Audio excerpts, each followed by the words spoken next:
మీ ఎలాంటి వ్యాపార ప్రకటనలకైనా వెంటనే మా ఛానల్ సంప్రదించండి.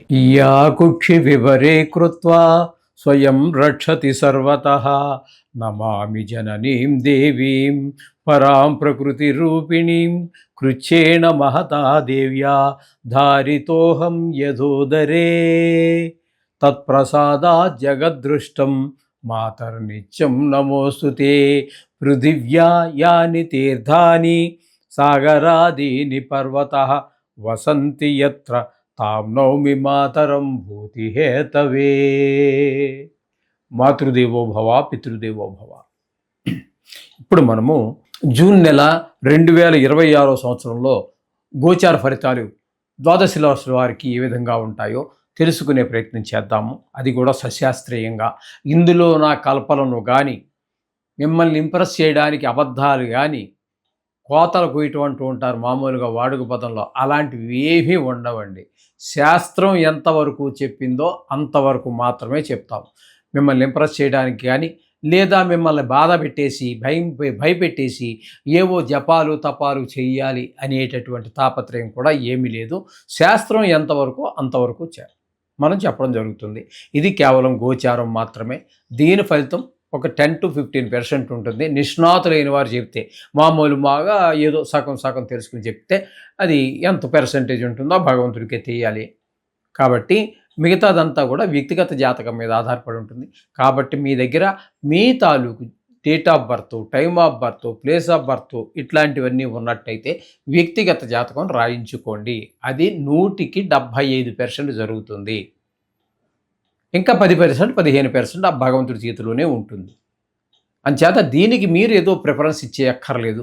ఈ యూట్యూబ్లో చూసి చాలామంది ఫోన్ చేస్తున్నారు. చాలామంది గురువుగారు మీరు ఒక్కరేటి చెప్తున్నారు, అందరూనేమో ఏదో నీకు లక్షలు వస్తాయి, కోట్లు వస్తాయి. ఏమీ రావు నాయన, నీకు కోటి రాదు, లక్ష కూడా రాదు.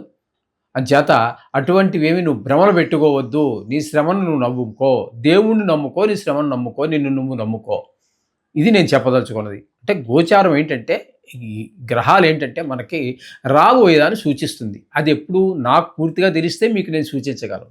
నాకే ఏమీ తెలియకపోతే నేనేం చెప్పాలి? ఏదో కథ చెప్పాలి. అంచేత వాటి మీద పెద్దగా ఆధారపడకండి.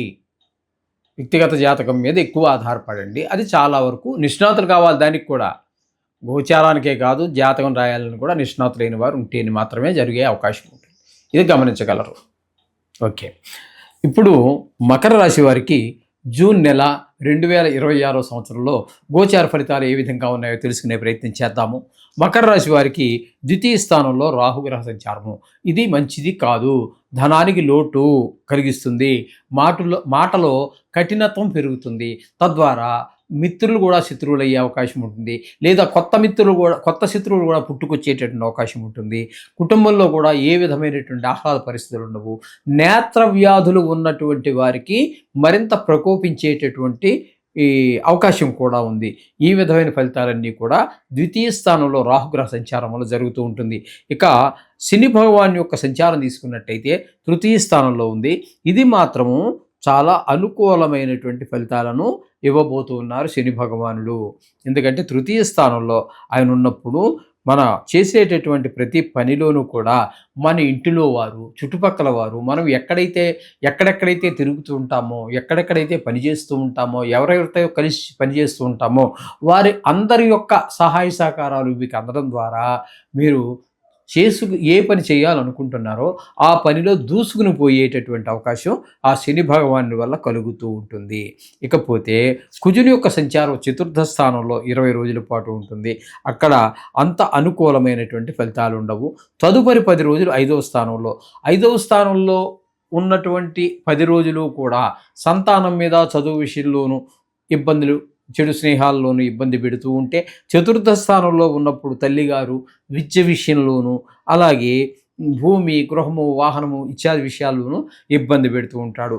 అంటే కుజుడు పూర్తిగా మనకి ప్రతికూలుడే అనే విషయాన్ని మీరు గుర్తించాలి. అలాగే రాహు కూడా పూర్తిగా అనుకూలని మొదటే చెప్పుకున్నాం కదా, అది కూడా గుర్తించండి. ఇక రవిని కనుక మనం తీసుకున్నట్టయితే పంచమ, షష్టమ స్థానాల్లో, పంచమ స్థానంలో 15 రోజులు, అలాగే షష్టమ స్థానంలో ఒక 15 రోజులు సంచారం చేస్తూ ఉన్నారు. అది ఈ షష్టమ స్థానంలో సంచారం చేసే కాలంలో ఆయన మనకి శుభప్రదమైనటువంటి ఫలితాలను ఇస్తారు. ఆయన కూడా ఆరోగ్యం బాగుండేలాగా, అప్పులుంటే తీర్చేసే విధంగాను, అప్పు కోసం మనమే ప్రయత్నిస్తే అప్పు పుట్టేటటువంటి విధంగాను ఆయన మనకి సహాయ సహకారాలు అందిస్తూ ఉంటారు. చతుర్థంలో ఉన్నప్పుడు మాత్రం అన్ని ఈ రియల్ ఎస్టేట్కి సంబంధించిన వారికి, అట్లాంటి వారికి అందరికీ కూడా కొన్ని అనుకూలమైన కాలంగా కనిపించదు. అలాగే పిల్లలకి విద్య విషయంలో కూడా కొంత ఇబ్బందిని కలిగించేటటువంటి విషయం ఉంటుంది. గాయాలయ్యే అవకాశం ఉంటుంది. ఈ విధమైన ఫలితాలన్నీ కలిగిస్తూ ఉంటారు వారు. ఇకపోతే గురువుని తీసుకున్నట్టయితే 6వ స్థానంలో గురువు ఒకరోజు ఉంటారు. ఆ ఒకరోజు పక్కన పెట్టినట్టయితే ఈ మిగతా 7వ స్థానంలో 29 రోజుల పాటు మనకి ఈ సప్తమ స్థానంలో గురువు అనేటటువంటి చాలా శుభపరిణామాలు. వివాహం కానిటువంటి వారికి వివాహం అయ్యేటటువంటి అవకాశము, అలాగే భాగస్వామ్యంలో ఉన్నటువంటి వారికి వీరికి మంచి ఏకాభిప్రాయం ఏర్పడటము, అలాగే వివాహం అవటం కానీ కుదరటం కానీ జరిగే అవకాశము, వివాహం అయి ఉంటే వారి మధ్యన అనుబంధం మరింత పెనవేసుకుపోవడం భార్యాభర్తల మధ్యన, ఇవన్నీ జరిగేటువంటి అవకాశం మనకి గురుడు వల్ల కలుగుతుంది. ఇకపోతే శుక్రుని వల్ల తీసుకున్నట్టయితే శుక్రుడు 6వ స్థానంలోను 7వ స్థానంలోనూ సంచారం చేస్తున్నారు. ఈ 2 స్థానాలలోనూ కూడా శుక్రుడు మనకు ప్రతికూలమైన ఫలితాలే ఇస్తాడు. 6వ స్థానంలో ఉన్నప్పుడు కొన్ని రోగాలు అవి వచ్చే అవకాశం ఉంటుంది. అప్పు కావాలంటే దొరకదు, డబ్బులకి ఇబ్బంది పడేటట్టు పరిస్థితి ఉంటుంది. 7వ స్థానంలోకి వచ్చాక భార్యతోటి కొంచెం గొడవలు అయ్యే అవకాశం ఉంటుంది. అలాగే జాయింట్ వ్యాపారం చేసే వారి మధ్యన కూడా అభిప్రాయ భేదాలు ఏర్పడడానికి అవకాశం ఉంటుంది శుక్రుడు వలన. ఇకపోతే బుధుని యొక్క సంచారం తీసుకున్నట్టయితే 6వ స్థానంలో ఒక 22 రోజులు, 7వ స్థానంలో 8 రోజులు సంచారం చేస్తున్నాడు. 6లోను 7లోను కూడా బుధుడు మనకి శుభ ఫలితాలను ఇస్తూ ఉన్నారు. పూర్తి ఫలితాలు ఇస్తాడు. 6లో ఉన్నప్పుడు ఆరోగ్యం బాగుంటుంది, అలాగే అప్పులుంటే తీర్చేయగలుగుతాము, ఆ విధమైన ఫలితాలు ఇస్తాడు. 7వ స్థానంలోకి వచ్చిన తర్వాత 8 రోజులు ఉంటాడు. అక్కడ భార్యాభర్తల మధ్యన అనుకూలత, భాగస్వామ్యంలో వ్యాపారం చేసే వారి మధ్యన కూడా ఏకాభిప్రాయము ఏర్పడుతూ ఉంటుంది. ఈ విధంగా తద్వారా వారి యొక్క వ్యాపారం దినదినాభివృద్ధి చెందుతూ ఉంటుంది. ఈ మకర రాశి వారికి 8వ స్థానంలో కేతుగ్రహ సంచారం జరుగుతున్నది. కేతుగ్రహ సంచారం 8వ స్థానంలో ఆయుస్థానంలో సంచారం అనేది శుభ పరిణామంలో కలుగజేయదు. ఏదో పెద్ద దుఃఖము వస్తుంది మనకి. అదే మన బంధువులు ఎవరో చనిపోయారనో, ఆప్తమిత్రులు చనిపోయారనో, అటువంటి పెద్ద ఇది జరిగే, కొంతమందికి కళత్ర పీడ కూడా జరిగే అవకాశం ఉంటుంది. అలాగే కొంత హఠాత్తుగా ధన నష్టం జరిగేటువంటి అవకాశం ఉంటుంది. కొన్ని సందర్భాలలో అవమానాలు పాలైపోవటం జరుగుతూ ఉంటుంది. పరాభవాలు ఇవన్నీ జరుగుతూ ఉంటాయి. కొంతమందితో అనవసరమైనటువంటి కలహాలు, మీరు ఎంత మంచిగానో పొండి కలహాలు జరిగేటువంటి అవకాశం కూడా వాళ్ళు తప్పుగా అర్థం చేసుకుంటూ ఉంటారు. దాని ప్రభావం, కేతుగ్రహ ప్రభావం అలా ఉంటుందన్నమాట. ఆ విధంగా 8వ స్థానంలో కేతుగ్రహ సంచారం కూడా అంత దుష్పరిణామాలన్నీ ఏర్పడుతూ ఉంటుంది. అందుచేత ఈ విధమైన ఫలితాలన్నీ కూడా మనం ఈ మకర రాశి వారికి చెప్పుకోవాలి. ముఖ్యంగా వీరికి కుజుడు, రాహువు, శుక్రుడు, అలాగే కేతువు కూడా బాగలేరండి. కాబట్టి వీరు మామూలుగా నిత్యం మనం చెప్పుకుంటున్నటువంటి ఆ నవగ్రహ శ్లోకాలు చెప్పుకుంటూనే ఈ కుజుడికి, రాహుకి, శుక్రుడికి, కేతువుకి, మీరు రాహువుకి అయితే అమ్మవారి గురించి, శుక్రుడికి అయితే మీరు చేసుకుంటున్నటువంటి సరిపోతుంది.